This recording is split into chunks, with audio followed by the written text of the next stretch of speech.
Many people, including me, start off with writing a book. Now, that was one of my very first products, was my sweet spot pricing book.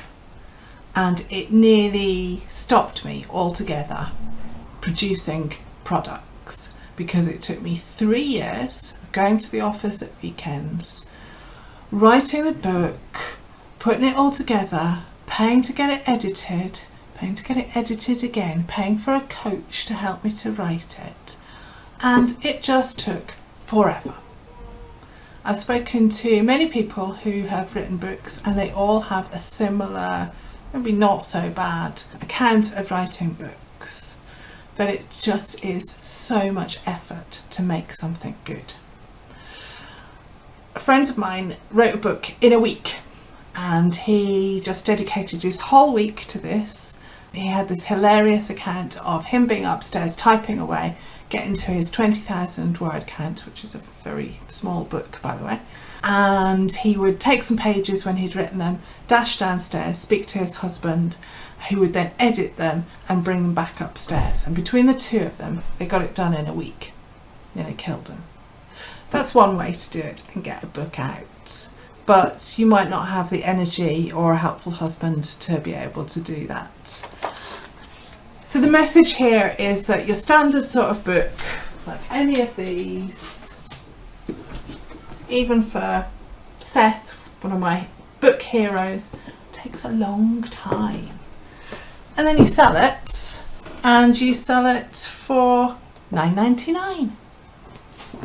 Is that worth all that effort? No. Because there are better products, especially products to start with.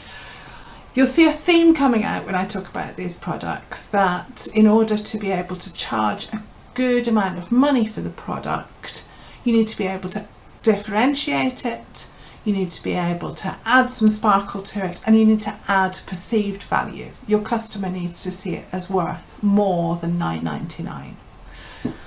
Some tricks with books here are, you can do a workbook. So a workbook you can instantly sell for 100 quid, 200 pounds, just by adding in some bits that people follow and fill out within it.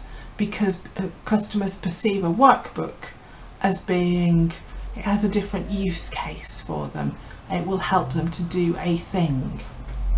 There is a certain irony in this, in that books for the buyer are a complete bargain, because you get all of these thoughts and expertise and amazing stuff for $9.99.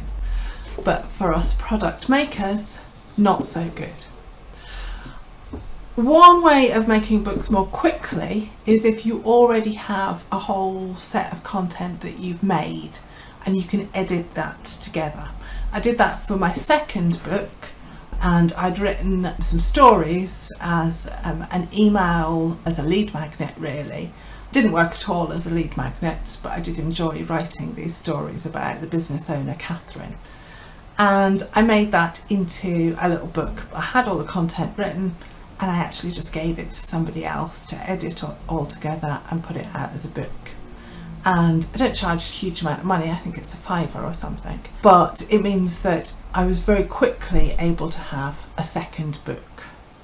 Books are great if you want to be taken seriously. They still add kudos, even though being able to publish a book is now much easier, and a lot of people are doing that, so it's brought down the level of kudos a bit.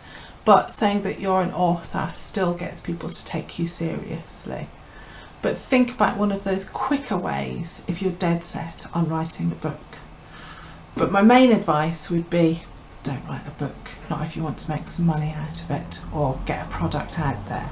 And certainly don't write a book as your very first product. Want to learn more about the art of productizing your expertise?